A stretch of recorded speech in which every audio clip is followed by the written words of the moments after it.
reka application imwe ishobora kugufasha gukora amafoto yose ujye ubona ku izi mbuga nkoranyambaga. Ayo application na yindi bayita Gemini rero na application ikora amafoto yifatanyije na Google. Ushobora kuyihereza ifoto ikagukorera ifoto iyo ariyo yose ushaka. For example kandebe nk'ifoto kandebe nk'ifoto muno mfitemo amafoto menshi, kandebe nk'ifoto aba ariyo dukora cyase aba ariyo duhindura. Reka mfate nk'iyingiyi, ino foto ngiye kuyihindura, ngiye kuyibwira ibintu ikora.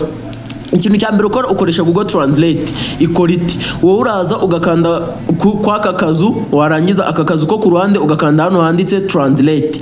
Hano handitse Translate ni hibanga ryose riba riri. Hano itukanda ugahindura ururimi kugiye kwandika mu Kinyarwanda. Hindura ino foto nurangiza unshyire muri studio. Nibyo ngiye kuyibwira gukora. Hindura ino foto iyinshyire muri studio ubundi murebe ukuntu ikora. Anga ubyandika mu Kinyarwanda bikajyamo mu Cyongereza. Urabona ko ndi kwandika mu Kinyarwanda bikajyamo mu Cyongereza. Nagakiri ngombwa gushaka prompt cyase ngo wirushye ujya guhiga prompt ahanari hose n'igihe agoreza prompt itari ya nyayo. Ugomba gutekereza ngo nshaka ifoto imeze gute, ukayihereza AI ukandika mu Kinyarwanda ukoresheje Google Translate ikabiguha mu Kinyarwanda. Wasoza ugakora send, ukarindira ino application nyine ikagira ute igaprocessinga.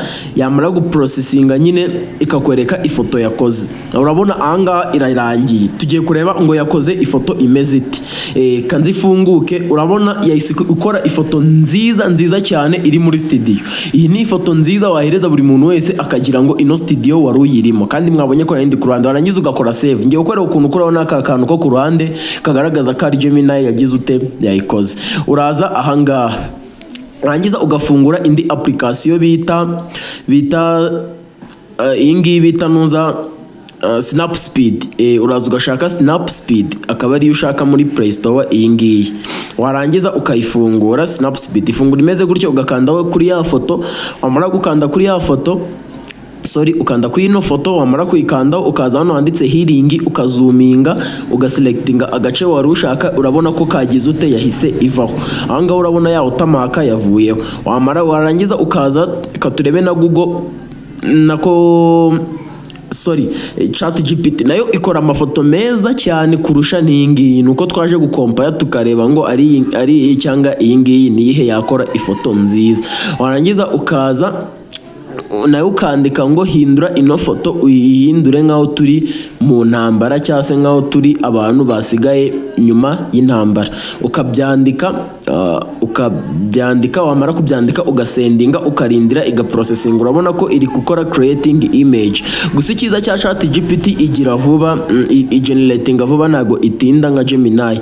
Nicyo cyiza cya ChatGPT, igenerating vuba nago itinda nka Gemini ku buryo nyine Gemini uratinda cyane ubigereranyije. Nuko yo igira limited igihe wemerewe kuyikoresha. Ikindi nagishyiraho watermark. Nagishyiraho watermark iyo ariyo yose keretse watermark ishyiraho nuko ibonwa na AI scanner. Ni itikubwira ati ino nuza yakozwe na AI. Warangiza ukaza urabona ko yahise ikoramo ifoto nziza. Urabona before and after. Urabona ko ari amafoto abiri agize ute atandukanye. Urabona ukuntu ino foto yayikoze itandukanye niyo twari tugize ute twari dufite. Warangiza ugakora save, ugakanda ugasevinga ifoto yawe ukarindira ko isevinga. Kuko hano iyo isukora back nago iyo foto uba wayisevinze muri phone bivuze ngo nagijyaho. Warangiza ugasevinga. Urabona ko ari ifoto nziza yo mu ntambara nyine iteye neza. Kora subscribe ufungura inzogera niba ari ubwa mbere ugeze kuri 3DX. Nge wumva banyita Frank, nimugezaho ibintu byinshi kandi niba hari ikintu ushaka ko nkwigisha umbwire muri comment nzakwigisha ibintu byinshi. Warangiza ukarindira ukareba ko ifoto yawe yagize ute yabaye saved. Urabona ni ifoto nziza ifite resolution na zoom nziza. Urabona before and after biratandukanye. Bye, ndabakunda, ciao, tubonane mu zindi video.